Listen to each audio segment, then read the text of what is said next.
नमस्कार। आप देख रहे हैं मऊ तक और हम इस समय मौजूद हैं कोपागंज में। और आपको बता दूं कि हमारे साथ जो शख्स मौजूद हैं वो समाजवादी पार्टी मऊ के पूर्व जिला अध्यक्ष साधु यादव हैं।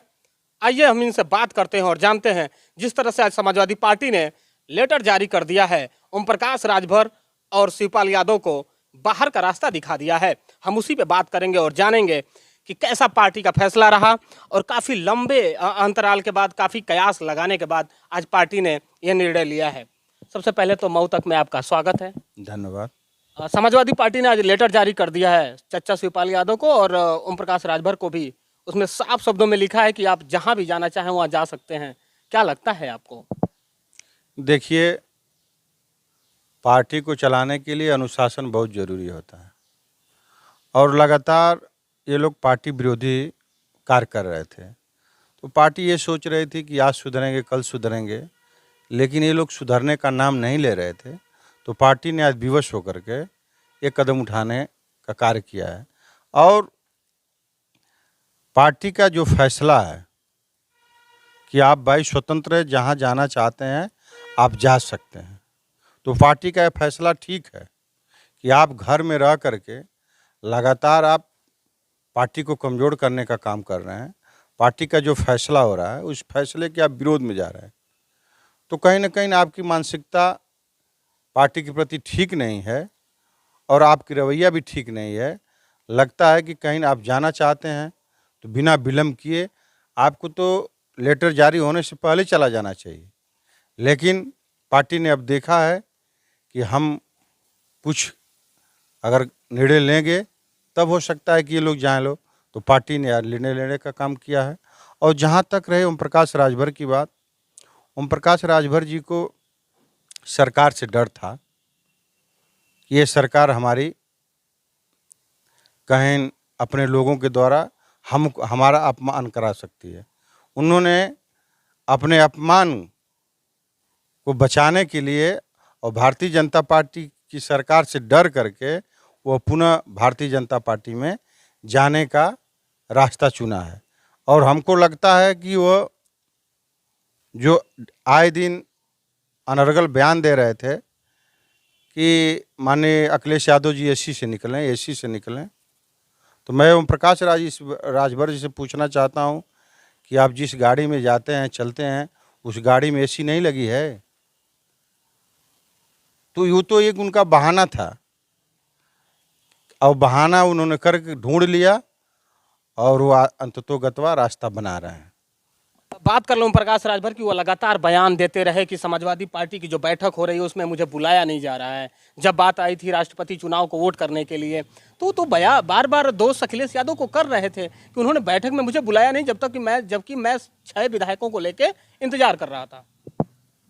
देखिए, जब गठबंधन किसी भी राजनीतिक पार्टी से होता है तो गठबंधन में जितने लोग रहते हैं, तो गठबंधन में जो बड़ा दल रहता है चाहे छोटा दल रहता है, तो गठबंधन में जितने लोग रहते हैं तो एक बात बोलते हैं जो गठबंधन की बात बोली जाती है। और ओम प्रकाश राजभर जी ने गठबंधन से हट करके लगातार जो बात नहीं बोलनी चाहिए वो बात बोलते रहे।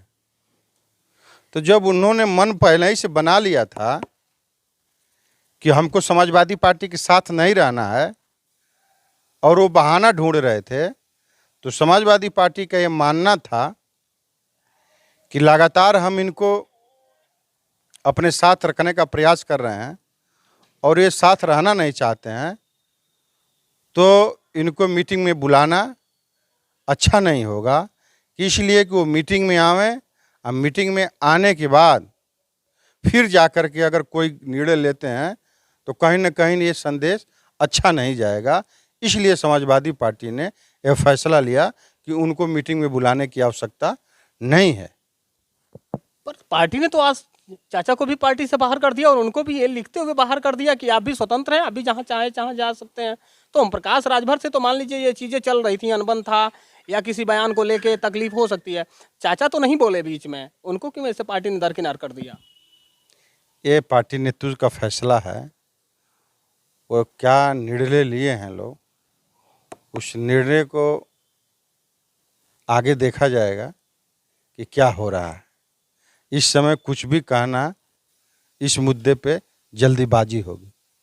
क्या लगता है आपको कि जो ये नाराजगी शुरू हो गई थी आजमगढ़ चुनाव से ही शुरू हो गई थी उपचुनाव में, और दोनों जगह उपचुनाव में समाजवादी पार्टी को हार का मुंह देखना पड़ा था, और वहीं से कहीं ना कहीं ओम प्रकाश राजभर भी नाराज दिख रहे थे कि हम लोग सारे नेता तो जाके आजमगढ़ में टिके रहे, प्रचार करते रहे, मगर अखिलेश यादव निकल के नहीं आए। तो आपको क्या लगता है कि जो आजमगढ़ का उपचुनाव था वहीं से पार्टी में दूरियां बढ़नी शुरू हो गई थी? देखिए, ये जो आजमगढ़ का उपचुनाव हुआ है, ये चुनाव एक बहाना था। ओम प्रकाश राजभर जी जिस दिन जहूराबाद में किसी तेरही के कार्यक्रम में गए थे, और वहाँ भारतीय जनता पार्टी के लोगों ने जब इनको घेर करके अपमानित किया, तो उस समय इनके साथ कोई खड़ा नहीं रहा। उस समय समाजवादी पार्टी ने पूरे पूर्वांचल से जितने समाजवादी पार्टी के लोग थे, विधायक थे, पूर्व सांसद थे, सारे लोगों ने इनके साथ जाकर के इनके पक्ष में गाजीपुर में धरना देने का काम किया।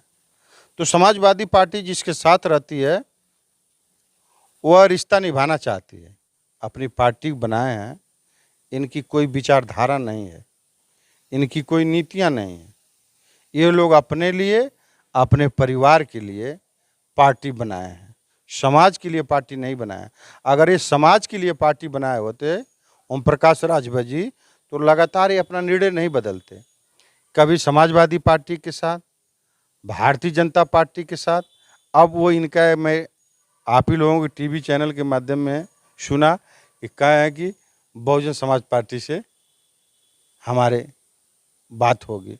तो वो राजनीतिक सौदा करते हैं, जहां उनको लाभ हुआ। तो फिर सौदा में तो भाग तो आपने भी तो लिया था, उनको कहीं ना कहीं समाजवादी पार्टी ने भी तो नहीं छोड़ा। अगर वो सौदा करते हैं, जानकारी अगर पहले से थी समाजवादी पार्टी को, फिर ऐसे पार्टी के अध्यक्ष को अपने पास बैठाना, तो सौदा तो कहीं ना कहीं समाजवादी पार्टी भी की।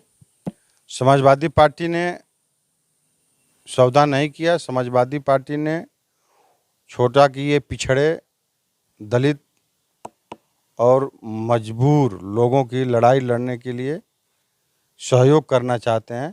तो समाजवादी पार्टी ने कहा कि इनको साथ ले लें। इस लड़ाई, इस मुहिम को हिस्सा बनाने के लिए समाजवादी पार्टी ने साथ लिया था। अगर समाजवादी पार्टी इस बात को जान गई होती कि ये राजनीतिक सौदेबाजी करते हैं, तो समाजवादी पार्टी कुछ और निर्णय लिए होती। क्या लगता है आपको, आप जैसा बता रहे हैं कि उनको डर बीजेपी के नेताओं से और बीजेपी के पदाधिकारियों से, बीजेपी के समर्थकों से था, मगर वाई श्रेणी की सुरक्षा उनको तब दी गई जब वो समाजवादी पार्टी से दूर हो रहे हैं। देखिए, वह वाई श्रेणी के और अपनी सुरक्षा के लिए वो जिस दिन अपमानित किए गए थे, उसी दिन उन्होंने अपना जो है आवेदन दे रखा था। लेकिन जब समाजवादी पार्टी से मुंह मोड़े हैं और राष्ट्रपति के चुनाव में उन्होंने द्रौपदी मुर्मू एनडीए के प्रत्याशी को वोट जब दिया है, तो उनको बदले में वो गिफ्ट उनको मिली है।